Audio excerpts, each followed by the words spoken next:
Alrighty, and welcome to today's webinar. I am so excited for today. We have such a fantastic two guests and a fantastic topic. Our guests today are Kate and Katie from the Private Practice Startup. How are you today, ladies? We're doing fabulous. Fantastic. And myself, I am Perry Rosenblum from Brighter Vision. Let me get my screen shared with you guys because I don't believe I am sharing that right now. Oh, that was not sharing my screen. Well, anyways, I guess I'm not sharing my screen today. You'll get to just see the three of us here. But welcome, everybody. Today's webinar is on the top 5 mistakes that therapists make in private practice. And we are going to have so much great ninja tips here, as Kate and Katie love to say, and really hashtag ninja tips. I love it. All right, you're seeing my screen. Great. So, yeah, we're going to dive into some really great topics and really give you, some great guidance and advice that you can use in helping you grow your own private practice. We love also for your questions. Your questions really allow us to take a webinar from being great to being fantastic. So as we're going through the webinar today, if you have questions, you'll see on your GoToWebinar control panel the ability to add a question and ask a question. Please go ahead and ask questions as you have them. We typically do a rundown of all the questions and answers at the end of the webinar. But again, your questions make the webinar go from great to fantastic. So please, ask your questions. We are here for you. We appreciate your time and really value the fact that you're here with us for 30, 45 minutes or an hour, however long it takes to make this webinar a success for you. Ladies, do you want to tell us a little bit about the Private Practice Startup and what you're doing, and then we'll hop in today's show. Yeah, so we're actually located in South Florida, but we're a global company, and we inspire ambitious mental health professionals across the globe to brand themselves and build and grow their dream private practices. So we offer a lot of different services in doing so: podcasts, online courses, webinars, private practice coaching, and we also have attorney-approved private practice paperwork. So we've got a lot of ways that we support private practitioners, and we're just really passionate about what we do. We've both built our 6-figure private practices many years ago, and we made a ton of mistakes along the way, both in our own separate journeys. And through making all those mistakes, we learned a lot of things the hard way, and we really learned about the business side of building a business, which is something that a lot of clinicians aren't really taught in grad school or their doctorate programs, because they're really taught to be great therapists. And so that's where we come in, really filling in those gaps. And we learned so much throughout our own journeys that we really became passionate about helping others to create their dream private practices and really learn the business and marketing and branding skills that are so necessary to create a thriving private practice. Fantastic. What a great synopsis there. And you are doing so much wonderful work in our community, and I'm really excited for both of you to share your expertise with everybody here today. As a reminder, we are recording this, so if you would like to access this in the future, you can always go ahead and access it at brightervision.com/webinars. It will always be available for you to rewatch in the future. So you can write down those hashtag ninja tips if you forget any of them along the way here. So we have five mistakes that therapists make in private practice, and just going to do a quick rundown of the 5 mistakes so that people know what they have in store for them. Mistake number 1 is branding. What is it? Mistake number 2 is trying to work with anyone and everyone who comes in your door or calls you on the phone. Mistake number 3 is not being clear on who your ideal clients are. Mistake number 4 is being a slave to the business itself. Mistake number 5 is not having a clear business plan or goals. And then we have a bonus tip, which I am really excited about. I was not filled in terms of what this bonus tip is yet, so I'm really excited to hear it. So let's start off and hop into branding. What's the number 1 mistake? Branding is the number 1 mistake that you see therapists making. Can you elaborate on exactly what you mean by this, and what branding is and what this mistake is like? So, you know, one of the things that I even think, and I know I've made this mistake, and I think Kate did too, is In we the kind beginning, of yeah. jumped right into the business. We call it the field of dreams mentality, as most therapists want to just hang their shingle, get an office, and have a business name and get going. Totally did that, and it didn't work well. I've been through my own branding process, and Kate and I have completely branded the private practice startup. And what happens when you brand yourself is that you get really clear on what your brand is. And a brand is really about the experience people have with you. You could brand your style, you can brand so many different things. And so some of the companies that we talk about, like when you think about Amazon or Disney or Google, those are really clear brands. You know what to expect, you know what you're going to get. And when we're clear on our branding, things just kind of fall into place. Yeah, we really say that branding is a living, breathing organism. And like Katie was saying, so many people skip over that step and they just have this field of dreams mentality. If I build it, they will come. You know, if I build this beautiful office and I get my business cards and I get my business name and all of this, the clients are just going to come flooding. But that's not really true. That's not really how it works. And it may seem counterintuitive to spend more time on the foundation of your business in the beginning before even launching your private practice, but it really does set clinicians up for long-term success in their private practice. And branding, like I was saying, is a living, breathing organism, and it's something that evolves and grows and changes over time. And so it doesn't all have to be perfect before you launch your private practice, but you really want to be thinking about what your brand is and what is the essence of that. What is the feel that you want people to have when they come in contact with you or your business? And even if you're established as a private practitioner and you've been in the field for many years, maybe you didn't clearly establish your brand before you got started, you can always go back and rebrand. So it's something that can continuously evolve and change and kind of be nurtured over time. Yeah, and even as your passion changes, you can brand a new passion. You know, Perry, when I think of Brighter Vision, you know, how I think of your guys' brand is everything is really clear and systemic, and the people that we've referred your way, we know that they're taken care of. We don't have to worry. And so that's really a part of your guys' brand and what you've created in your company. So, you know, I know when people get connected with us is that they have an experience with us. So we really touch on the different senses, and they know that they're going to have fun, especially in our live trainings. People get a totally different experience. We do a lot of activities and interactions, and that's what really sets us apart. So branding is also the thing that sets you apart outside the industry. It's really what people are saying about you and your business when you're not in the room, when you're not around. You want to be thinking about how are people talking about you.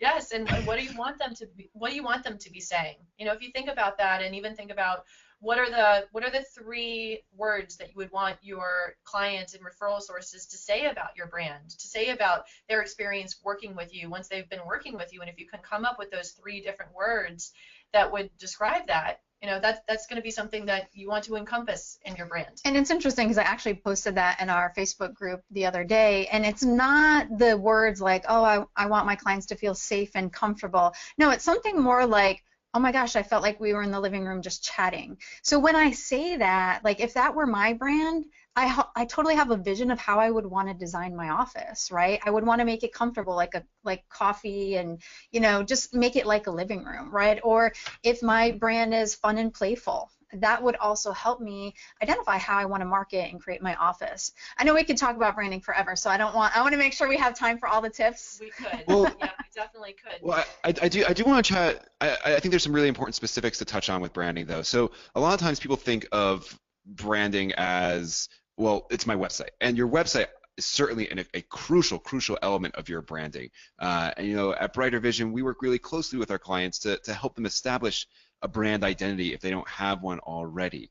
But a website is just one piece of it, and I think you were touching on things really, some really insightful pieces, such as your office, you know, the decor in your office, the colors of your walls, the furniture in your office. You know, depending on what types of clients you want to work with and what kind of feelings you want people to have about you and your business, you're going to make very specific decisions about how you decorate and how, you know, what your office even looks like, what the waiting area looks like, what kinds of snacks or brand of water or coffee or things that you offer there. All that ties very much into your brand. You know, what you're charging. That's part of your brand as well. Are you on the upper echelon of the rates in your area, or are you more in the middle area? If you're charging a higher amount, you need to be creating a brand experience, an experience for people to come in with higher quality things for them to have. You need a higher quality office space. Maybe higher quality as opposed to like a Brita water filter. Maybe you actually need bottles of water there for people when they walk into your waiting area that are waiting there for them. I'd love to hear from your experiences, because you work really closely with private practice coaching. What kinds of brands that you've worked with or helped therapists create have you found to be really successful? If you can give like an example or two of the entire all-encompassing picture. Yeah, so there's a woman locally, and her brand is, I think it's called Therapy for the Modern Day Housewife. So even in her brand, you're super clear on who she caters to, right? And so it's really clear. And then when I think of the modern day housewife, that might be home. She's my initial referral source. I'm actually working with one of my coaching clients right now to help her brand, and we've been talking about her desire to be a yoga teacher and incorporate yoga and counseling together. And she really is drawn to the banyan tree. So we're utilizing the banyan tree, what that means, the essence of that. And I said to her, I go, look, as you brand, you're going to know where to go. Don't go to a regular office space. That's not where you're going to be belonging. You might have an office in the back of a yoga studio. How cool is that? Yep. Or a place where you can incorporate a room with yoga and what you're doing. So that stuff sets people outside of the usual market in regards to therapy. What about you? Yes, well, what I'd like to add to that is something that we really enjoy doing with our coachees is really walking them through each step of the branding process and getting really clear on what is their vision. And that the vision is really why they're doing what they do. So I'm sure you've heard of Simon Sinek, Start With Why. He's awesome, and he's got an amazing TED Talk out there for anybody who wants to check that out.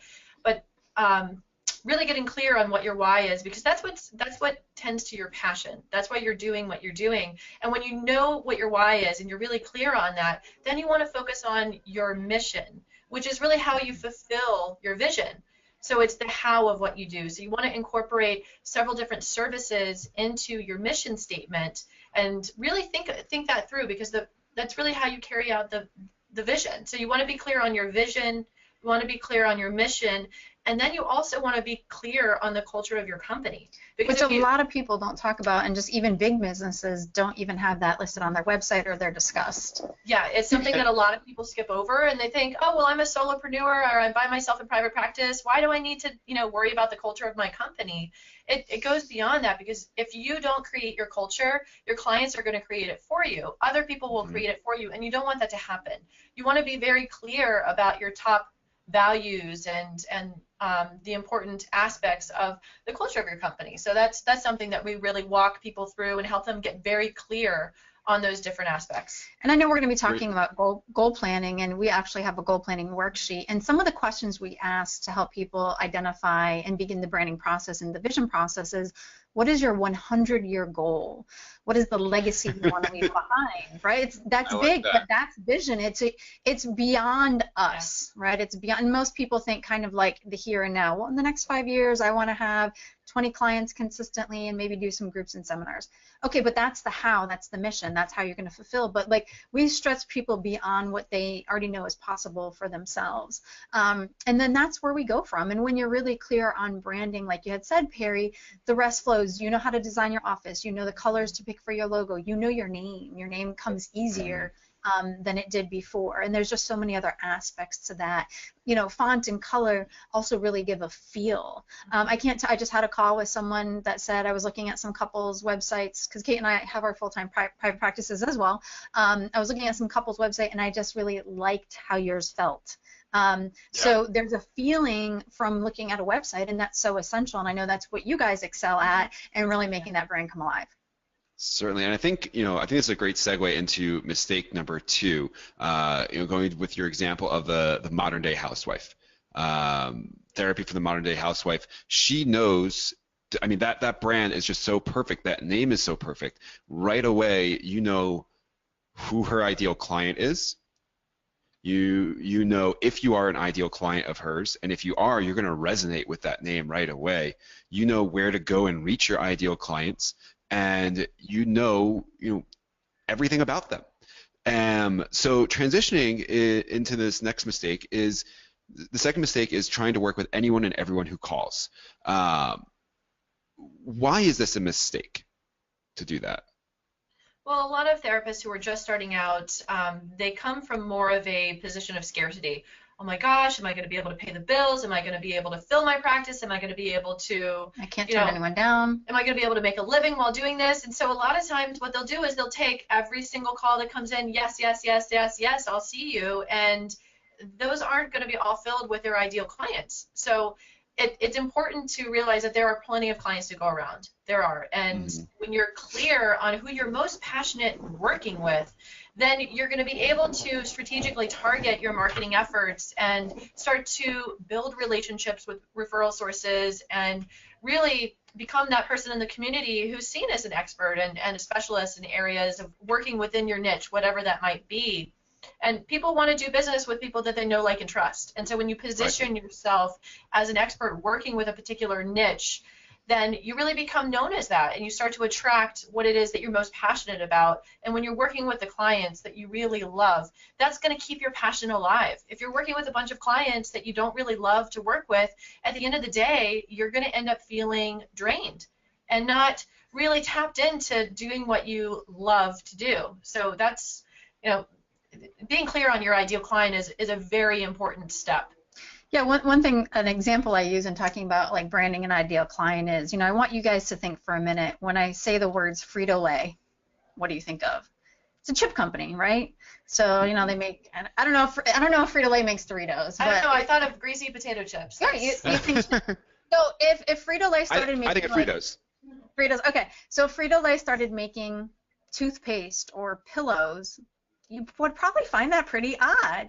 And then you wonder what's going on with the company. Well, it's the same like what Kate's saying is about the ideal client is when you're just really clear and you're not trying to work with anybody and everybody.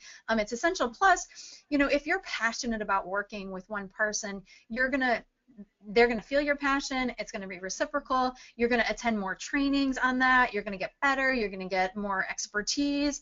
It's really essential. And I know that there's some people out there, and I actually recently saw someone on Facebook kind of like struggling with the idea of branding because he's like, I really like to work with a variety of people. And I just asked him to consider, maybe you brand your style.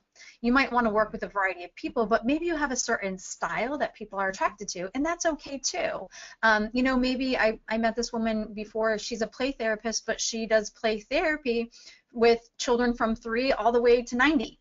Not 90-year-old children, but 90-year-old adults. But she utilizes play, so her style is the brand. So if we're talking about branding an ideal client, and you might feel like a little bit frustrated or stuck, consider these other ways of thinking about it. Great points. Yeah. Something I'd love to. Sure, go right ahead. Sorry, Barry. So one more thing, like here's another example of ideal client. So Kate and I, we utilize Google AdWords a lot in our advertising, and on a monthly basis, we look at and review what's going on with AdWords, where our marketing dollars are spent, and overall, even though I do work with teens and families, couples is both of our passions, and I just notice I get a lot more couples, and so I'm even considering like, well, maybe we should allocate the money that's going to teen marketing back into couples, because then that will increase, more referrals. I'm kind of at a steady pace right now, not really sure that I want to bring in more clients at this moment, but that's another reason why branding is so important, because if you're spreading your money all over the place and you're spreading it too thin, the message isn't clear, and then when they come and they land on your website, they're like, well, what do they do? Well, they do depression and anxiety, but they also work with schizophrenia. Do I really fit here? So that message of your ideal client needs to be clear across the board. Right. So one point I'd love to touch on real fast is that when you had mentioned, I love bringing things back to a great example, and the therapy for the modern day housewife. So if this individual, if you're taking everybody and anyone who walks in the door, who calls you, you don't get to take on you don't get to embody the crucially important phrase of giver's gain. If you know you want to work with housewives who have children, between the ages of, 1 week to, 15 years old. That's a good range. But what happens when someone comes to you for play therapy? And they want to have their 3-year-old or 5-year-old in a play therapy session. Well, you're not the best person for that. So instead, you refer that out. But then that play therapist that you're referring out to is ideally going to be referring clients back to you. And so you can create a nice symbiotic referral relationship there. Whereas if you're working with every single person who comes in your door, who calls you on the phone, you're not going to be able to establish those crucial referral relationships that are the foundation of any successful business. And so you can build those relationships by giving out referrals, and you're gonna gain them back. Givers definitely gain in life, and you see that time and time again with any industry, with any business. And so that's just a really important topic, I think, to just mention about why you don't necessarily want to be working with everyone who calls you. That often gets overlooked by people.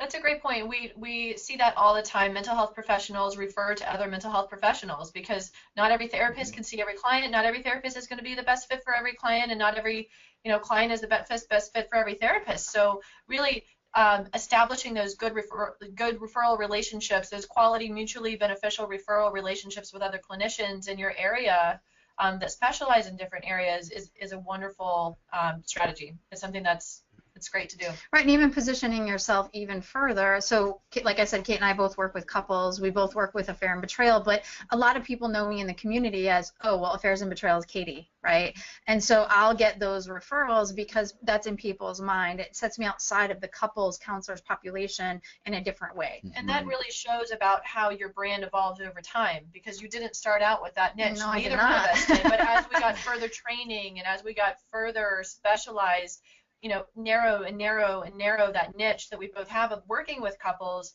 that's an area that we've both found that we're really passionate about and that we're really good at. And so we've both become very, very well known in that area. So we've been talking about ideal clients. Why else do you think it's really important for a therapist to understand who their ideal client is? Is there anything that we've missed here? Well, one of the things that's important to do, I mean, there's many things that are important to do, and we could talk about this for days because we're so passionate about this stuff, but really get clear on your ideal client persona. Create an avatar for them. We just went through this exercise actually with a private practice startup. Yeah, we share a brain, by the way, for those of you that don't know. A lot of times we're speaking what the other person is thinking, so that's what's happening here. We're going to be a ventriloquist act soon. The makings of a great partnership. Yeah. So we actually did this with the private practice startup, and we created our ideal client. We call them superheroes.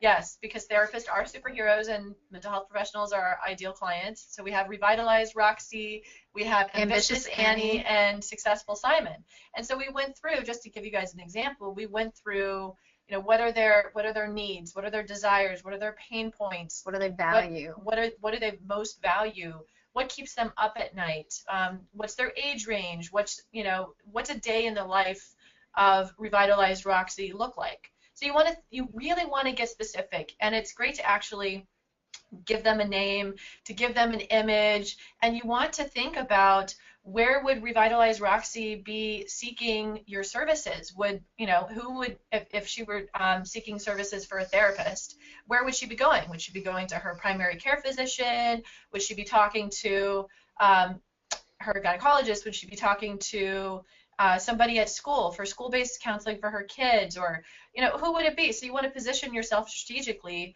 with the ideal client's referral sources, and you won't know who that is unless you're clear on your ideal client personas. And it's funny because shortly after we did this exercise, and so one of the things I think is really important to say is not only do we teach this stuff and utilize it, but we utilize it in our own business. Yeah. And so when we redid our superhero personas, it was so funny. I had texted Kate. We just did a live supervision training, and one of our attendees, she was Revitalized Roxy, and I texted Kate. I'm like, oh my God. I just saw Revitalized Roxy. That was so cool. Like, here she is in the flesh. Like, she's been in practice for almost 30 years. She's kind of like you know, feeling like in a slum, not, and she goes, you know, your guys' training just really helped me. Like, I have all these creative ideas now. And I'm like, oh my gosh, this is her.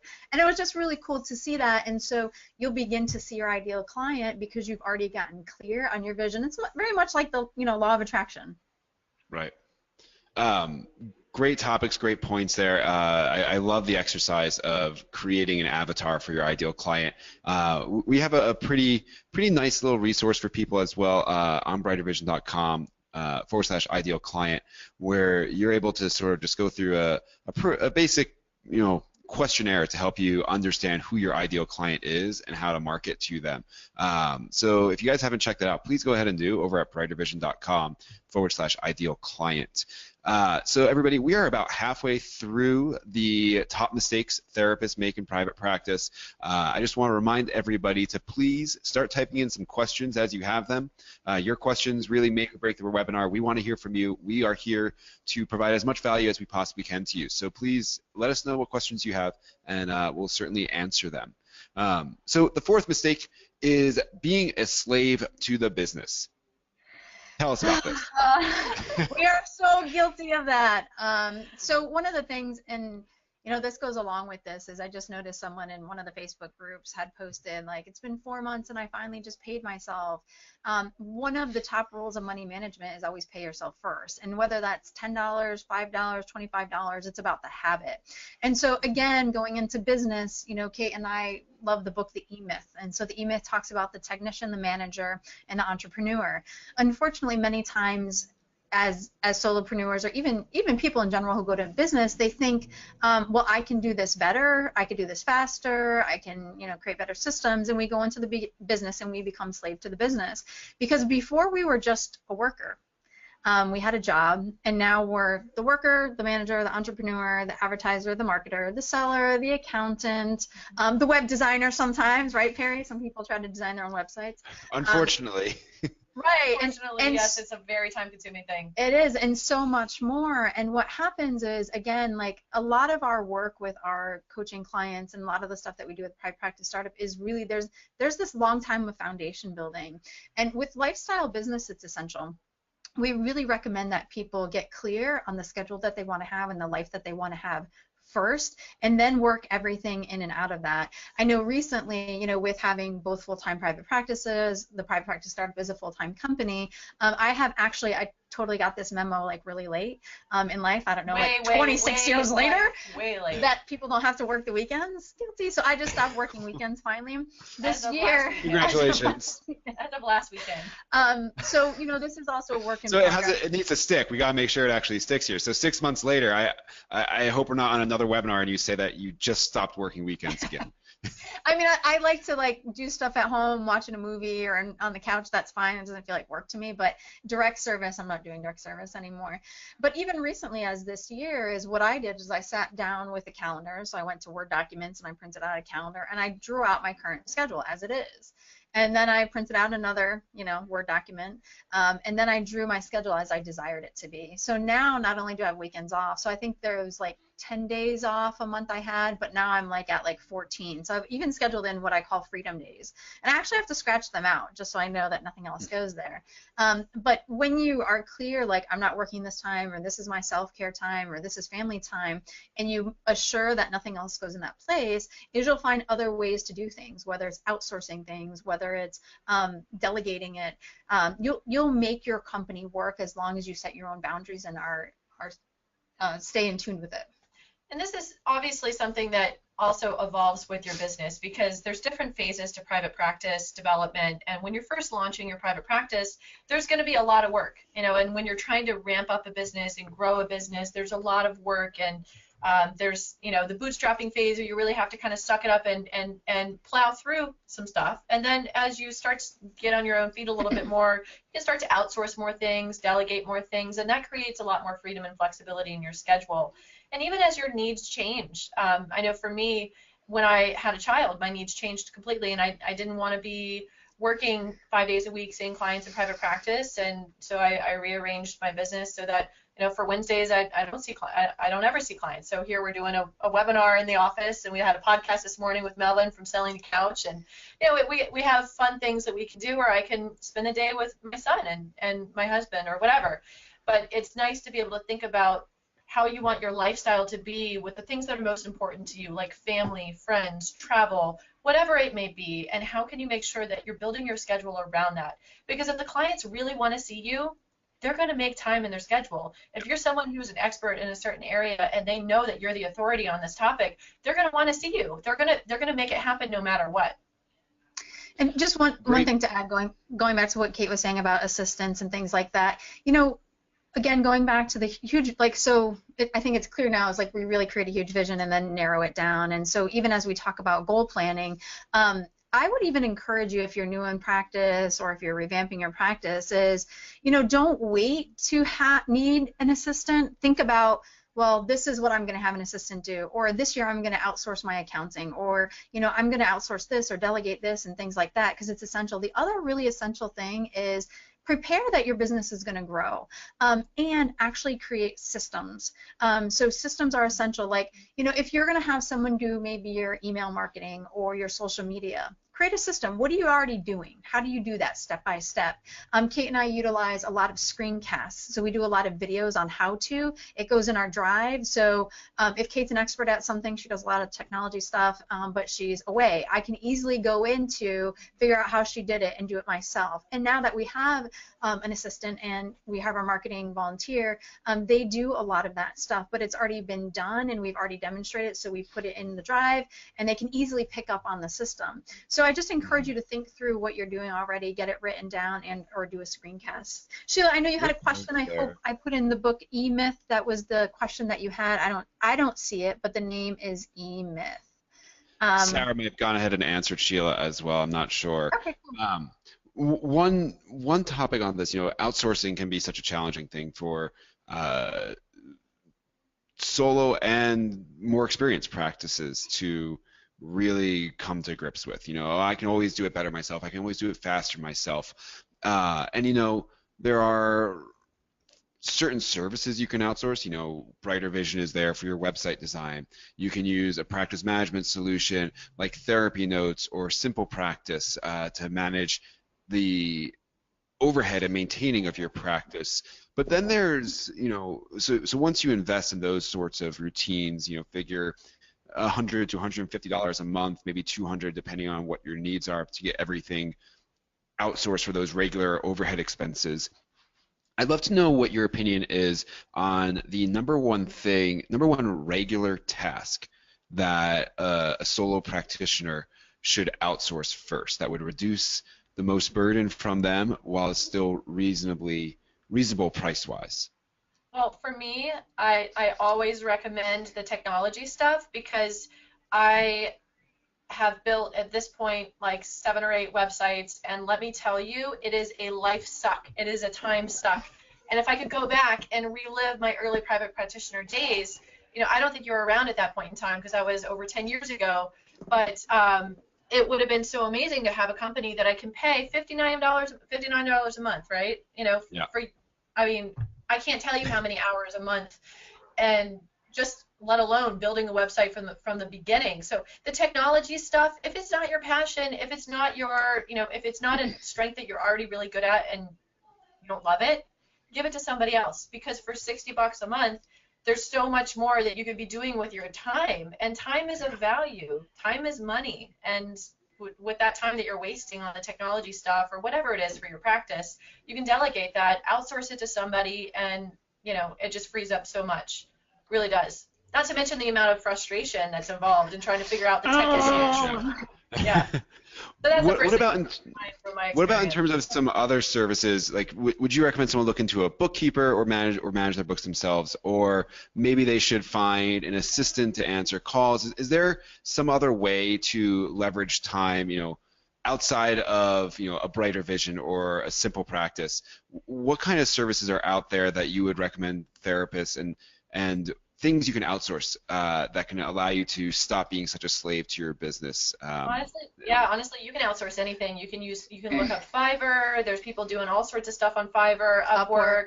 We use all the time. I couldn't live without my assistant. She's just been, I think I've had 4 assistants at this point over the years, and first time I got an assistant, it was so transformational, life-changing. And so what are some things you give to your assistant so that you're not specifically a slave to your business, and you're letting your assistant handle some of those tasks that you would normally do, but you can outsource relatively cheap? She handles any and every admin type thing that I need. She handles all my client relations, emails, calls, scheduling my group practice. She handles so much of my business. I mean, really, with my private practice, the only thing that I'm doing is, she even does all my social media marketing and all of that. I'm seeing the clients, and that's where I spend my time. Yeah, and my assistant, actually, Kate had utilized my assistant because she's an amazing writer. So she's done all my blogs for the past year. We'll talk about the topics and ideas, and she writes up the blog. She does the newsletter. She does a lot of stuff like posting YouTube videos for me, writing up the descriptions, just a lot of different admin stuff because I'm kind of a solopreneur and I don't, I still answer my own calls because she's virtual, and that just works for me right now. But yeah, there's so many things that you can outsource. I mean, even sometimes her assistant goes and runs out and grabs lunch, right? So that allows Kate to continue working, but she gets fed. As we speak. Since it's lunchtime here in Florida. Yeah. So the 5th mistake that you see therapists make is not having a clear business plan or goals. If someone isn't clear on their business plan or their goals, where do they even start? And why is it a mistake to not be clear on what your goals are? So one of the things I think that's when we talk about like kind of niche and branding, what Kate and I do, so there's a difference between coaching and mentors. Mentors are people who've actually done what you're aspiring to do, and then there's coaches, right? Coaches kind of hold you accountable. And I think we kind of wear both hats because what we do is we really try to help therapists put on that business coaching hat, but also we've done, we've created 6-figure practices. And so I think it's essential that we're often coming from a business perspective. And when we're not clear on our goals, and from the business world, your exit plan should be several things. Either your huge company, which most often is not in the therapy world, is that you become public. Maybe you pass down your company to your children, or you leave a legacy. Maybe you sell your company. So those are the big goals. But if we're not clear on what the end game is, we might just be in private practice for 30 years. And maybe that's what we want to do, and that's great. But I know for many it's not, and many people want to diversify their income. And at some point, most often we kind of get tired trading time for money. And I've definitely followed a lot of Robert Kiyosaki, and he talks about the cash flow quadrant, right? You go from employee to self, what's the word?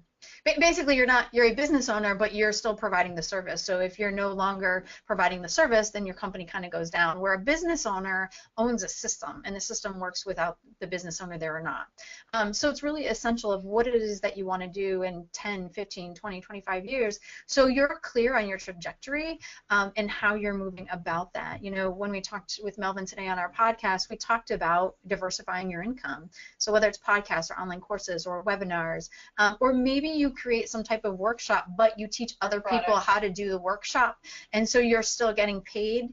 So there's so many different ways to kind of go about that, but it just really helps so you know where you're going. And taking time to create your business plan and your goals it's really about being strategic, because you don't want to just be reactive and throwing spaghetti against the wall to see what sticks. You really want to be strategic, and you want to be taking the time to build your brand. You want to be taking the time to do your market research in your area of where you're going to be practicing, of how much people are charging, how much is the going rate for renting office space, what are your expenses going to be, what do you need to make to cover your expenses and make an income. You want to be looking at your SWOT analysis, so looking at the strengths of your company, the weaknesses, potential threats, and then potential opportunities. So these are just all different aspects that you really want to be thinking about, so that when you do set your goals, you can be very strategic with whether it's your marketing goals or your financial goals, whatever it is. You have, in order to know where you're going, you've got to have those steps lined out for yourself so you can help yourself get there. Otherwise, you're just kind of, floating around and hoping that, you're going to be successful. One of the best books that I've read on this person, I think I mentioned on one of our podcasts, one of the 3 that we've done, is Why Making Money is Killing Your Business by Chuck Blankman. And it's a book that I read that was incredibly transformative for me. It's along the lines of the E-Myth, which was mentioned earlier. And one of the best parts about that book is that it forces you to, or it doesn't force you, but it encourages you to create what's called a strategic plan that you update on a monthly basis with you have, and I might be messing this up because I haven't read it in about 3 years now, but at the top of your strategic plan you have big year-long goals, and then you have objectives beneath it, and then you have strategies, and every single strategy must relate to how you're going to accomplish an objective. And that was really transformative for me in allowing me to get clear vision on a month-by-month, year-by-year basis on how I'm going to build and grow a business. Because at the time, Brighter Vision wasn't Brighter Vision, and we were more of an SEO company and quickly running out of clients.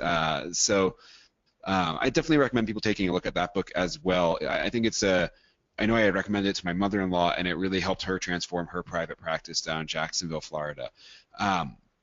So we got a bonus tip for you here, right? For everybody? Yes. Bonus mistake, let's hear it. Not spending money on marketing and not planning for a budget to spend money on marketing. So, I like to ask people, who's really into S&M? Well, if you're in business, you need to be in S&M, and I'm not talking about the other S&M people. I'm talking about sales and marketing. Yeah, get your mind down together. So it's essential. That's a huge mistake therapists make. Again, guilty as charged. I think therapists jump in. This was my mentality, right? Like, therapist business is the easiest to start. I just use my mouth to talk, and I just need an office, and I need a pen to write my notes. That's all I need.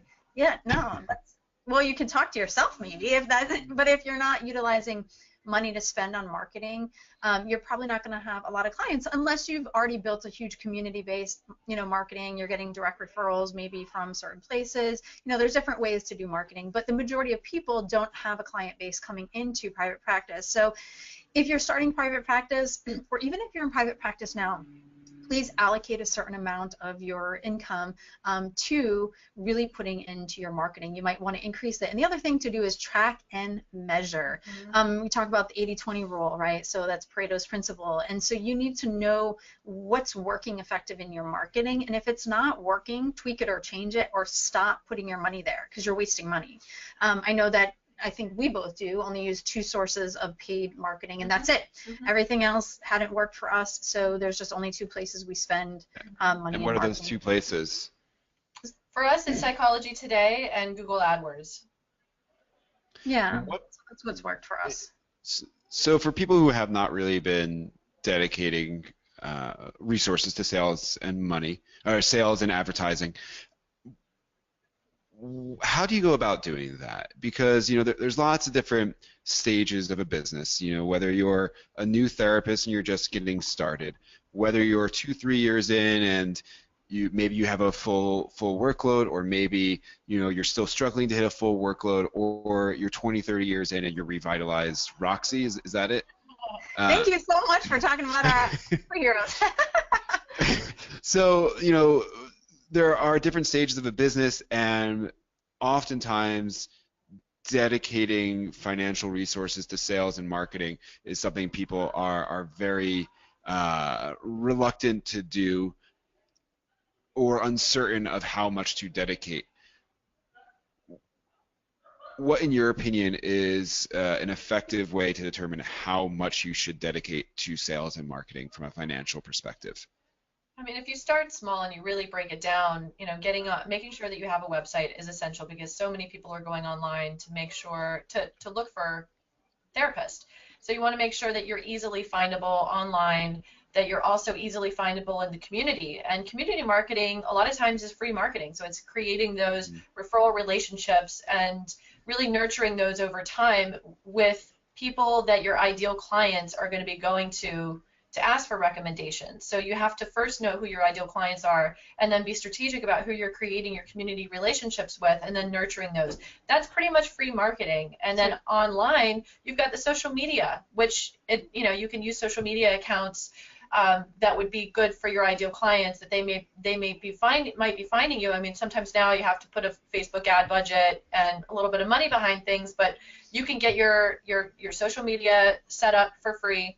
You put a little bit of money each month aside for your website, and if you get one client from that, it pays for the whole month. And even with online marketing, like Psychology Today, it's only $30 a month. So you get one client, you see them a few times, you pay for your entire year. Right. And I think I think right there, if you're let's say you already are spending $100 on your website and Psychology Today, let's just say $100 a month is already dedicated to that. What about that additional sales and marketing budget though? Because I think a lot of people. Whoop! Did we lose you there, ladies? No, we're here. We see you. Okay, there you are. Okay, cool.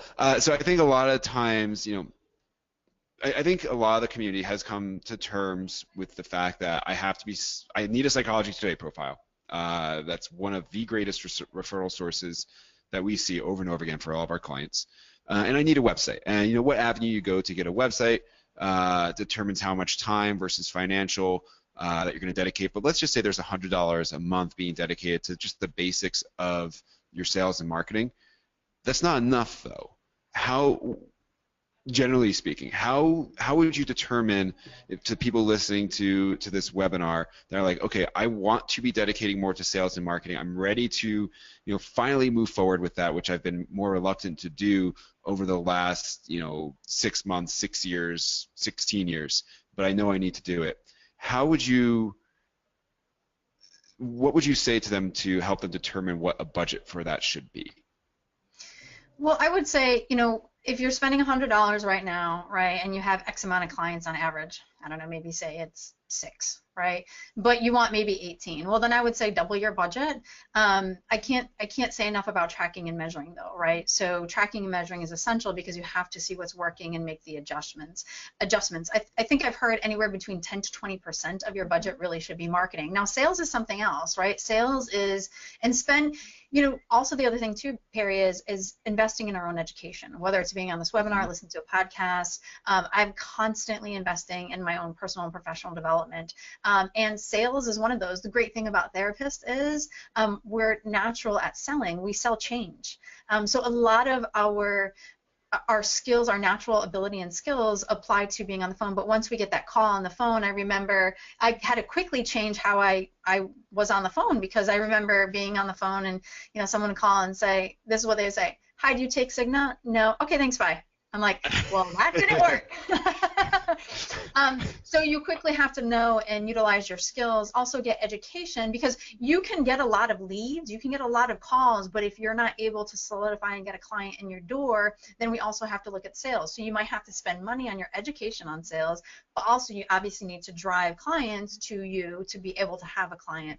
So, I think anywhere between 10 to 20% in your marketing budget, or looking at your current numbers and either doubling that, tripling that, tracking and measuring, looking at that on a monthly basis, and then allocating money in different ways to different things. I know that Kate and I are pretty steady in what we do. We have steady, consistent clients coming in, so we're not looking to increase, but we spend about $500 something on marketing for a service, as well as AdWords, as well as Psychology Today. So the service can be a little bit more depending on if someone's paying for a service or they're doing that on their own. Yeah, that's per month. Per month. Great. So everybody, we're getting close to the end here. If you have questions, please ask them. We have a few great questions in here to get to, but we want to hear what your questions are. So please type them in, let us know so that we can provide as much value to you as possible. Before we move into the Q&A session here, I just want to remind everyone who is listening that this webinar is recorded. You'll be able to access it in the future at brightervision.com/webinars. And of course, if anybody would love to give Brighter Vision a shot and see how we can help you with your marketing and your sales, well, really more just marketing, we'll love to give you a free month to Brighter Vision. So just let us know that you are on this webinar and we will give you 1 month free. And ladies, I know that you have something great for our listeners today as well. Yeah, we have a few things, and just a plug for you guys, Perry. If you hadn't been on the webinar earlier, Brighter Visions is really an awesome company. We've totally enjoyed collaborating with Perry and his team. They have taken care of everyone that we have sent over. They're quick, they're responsive. So if you are looking for a website, we highly recommend them. Thank you so much, and we appreciate we appreciate our partnership. It's all true. It's all true. None of that is. We've really enjoyed working with you guys. Yeah, absolutely. And we have a few giveaways for you guys as well. We've got our A to Z cheat sheet, which is the essentials for building and growing your dream private practice. So that is a free download. You guys can visit theprivatepracticestartup.com, head over to our resources tab, and under that tab you'll see a ton of free resources. We've got Perry's showing you guys now. I see it. Nice, yes. So you see all of our resources there. And we also have a podcast that we launch weekly, which is free content for anybody who's wanting to build and grow their dream private practice. We also wanted to share with you guys that we have our attorney-approved private practice paperwork. So that is something that's really important for private practitioners, because a lot of times... When talking about outsourcing, right? So if you're a new clinician, don't spend time and attorney's fees. We did that all for you. So that's a good way to outsource. Yeah, it really took us 10 plus years to perfect our own our own private practice paperwork, and then we had it reviewed by 2 different attorneys, which is a very expensive endeavor. If you're going to do that just starting out, it's unrealistic for a lot of clinicians. So a lot of times people will say, you know what, let me just borrow somebody else's paperwork. It's kind of like a pair of hand-me-down jeans. Well, probably not the best way of protecting yourself. So our paperwork is legal and ethical. Those jeans get holes in them eventually, right? Yes, they definitely do. They definitely do, and go out of style. So Perry's actually on the place that if you're interested in purchasing our paperwork or just looking at it, so you go over to the shop tab and there's a little flyout for paperwork. And so because you're on the webinar today, we want to give you a special discount, which if you purchase, so we have supervision paperwork, and we have packages of paperwork. So with our supervision paperwork, if you're interested in that, there's Florida State specific because we are in the state of Florida. We also do have national supervision paperwork. So if you used the code BV, as in Brighter Visions 10, you get a $10 discount for the supervision paperwork. If you wanted to purchase our base package, which is everything that you need to get started to see your initial client, you can use BV, as in Brighter Visions 40, you get $40 off that base package, and then BV 80, which is $80 off the peak package. And I know Perry's gonna share that information with you guys, so you guys get a discount for being on the webinar. But if you're interested in our paperwork but not really sure, just want to check it out, you can completely test drive our paperwork. So if you head over to that resources tab again, where Perry was, under the resources, you'll see the free HIPAA. Cool thing is you just sign up for it. It gets dropped right into your email box, and it's completely customizable. So you can put your name, your office location, your address, your logo, etc., and start using it. Fantastic. And we'll have all those coupon codes in an email going out to you guys shortly after the webinar ends. So let's get to these questions. It looks like we have 3 in here. Question number 1 is, I like to have a diverse range of clients, both in terms of presenting issues and backgrounds. That's where I get stuck with the ideal client idea. My ideal clients include affair and betrayal couples, queer and poly couples, couples with sexual issues, academics struggling with professional issues, higher weight clients dealing with fat phobia, people of color dealing with internal and external racism. You see my issue. I do, but I don't as well. You can have a few different ideal clients there. And it seems like one of your ideal clients is clearly couples of a variety of shades and a variety of issues that you like to work with.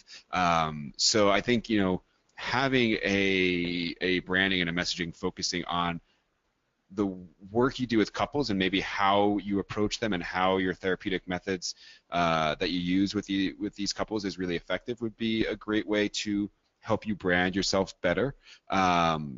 And then, moving on, there's a few other things you like to focus on, and those can also be ideal clients, and those can be represented on your website as well and in your branding and messaging as well. I think those are all very clear clients and ideal clients there, and it's okay to have more than one ideal client.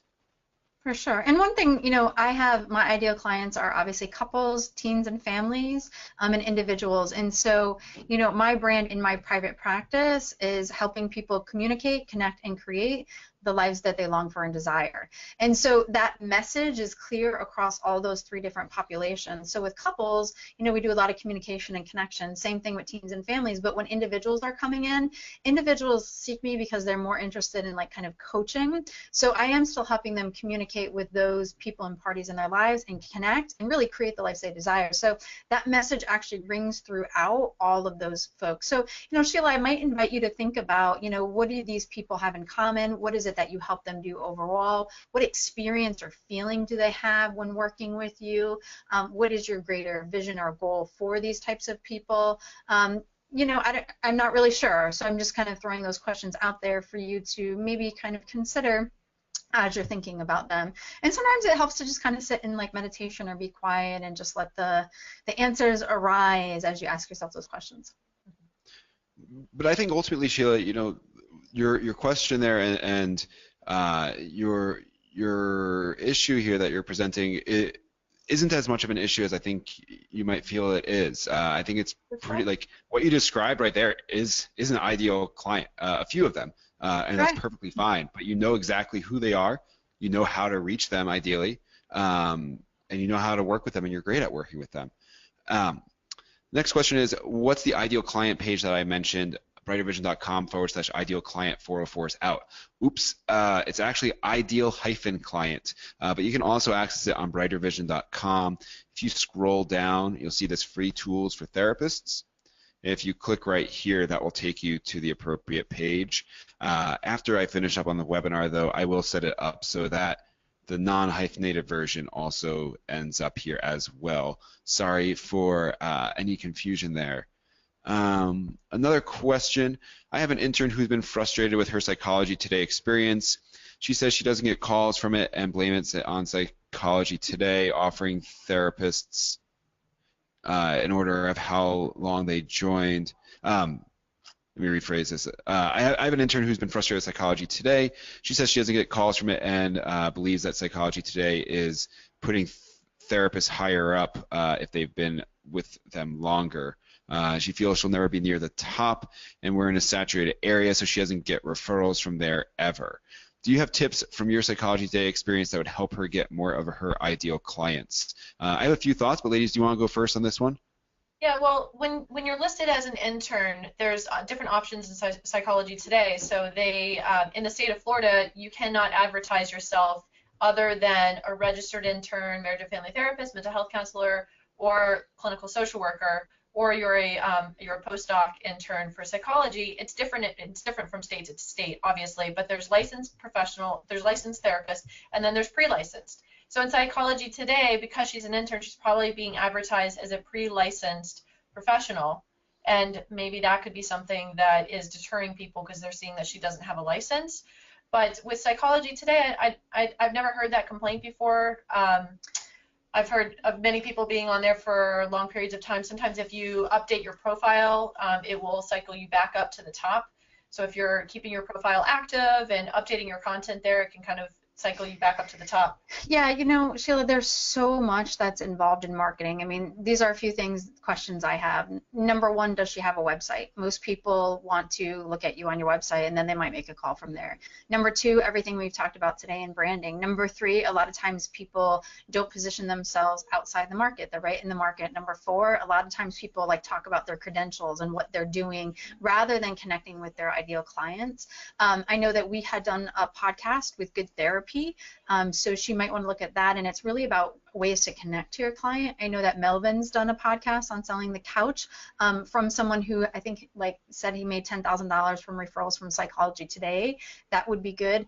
Again, it's a whole system, right? So it's not only you can't just put yourself on Psychology Today, but it's do you have the website? Is it attracting your ideal client when they do call? Maybe they're reaching out, but they don't, it's not solidified or something like that, or maybe there's no website to go to. I think there's so many aspects to a client actually finally finding us. Perry, what advice did you have?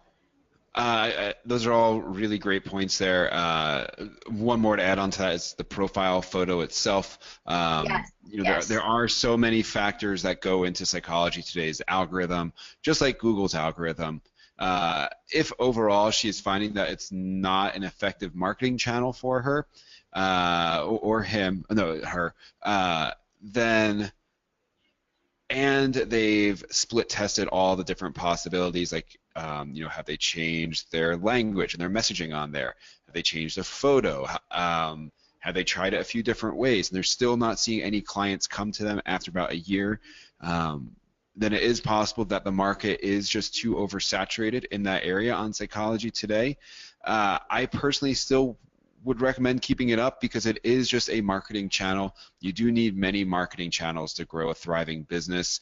And so, I mean, even if over the course of a year you spent $600 in Psychology Today, you get one client from it, let's say you're charging $100 a session, they come in and see you for 6 sessions, well, there's a break-even point right there. It might not be able to be that huge flow that other practitioners have been so fortunate to be able to attract and retain from Psychology Today due to saturation issues in their market, but it's still a marketing channel, just like a website is a marketing channel, and would recommend, you know, looking at other marketing channels as well. Psychology Today just isn't working, but I would recommend giving it, you know, a solid year and a half, so you have enough real data and information to go from. It'll help you refine your branding messaging, your brand and messaging better by testing things out on Psychology Today. And do remember also that we often see clients say that, you know, oh, I'm not getting anything from Psychology Today, but they're clicking through from their Psych Today profile to their website and contacting them through that method. So there are a variety of different factors to keep in mind. I always encourage a Psychology Today and a goodtherapy.org profile, as I think those two are really crucial to making sure you're everywhere you possibly can be for a relatively low investment. Right, and Psychology Today is really the biggest directory, so if you're on there, that's really essential to get connected back. Yeah, and just to give you guys a number for that podcast episode that we had with Dave Ake from Good Therapy, talking about the therapist online profile and ways to optimize that and connect with clients in an emotional way. It's episode 21 on our podcast at theprivatepracticestartup.com. Yeah, and so you'll see in the podcast tab where Perry's hanging out. There you go.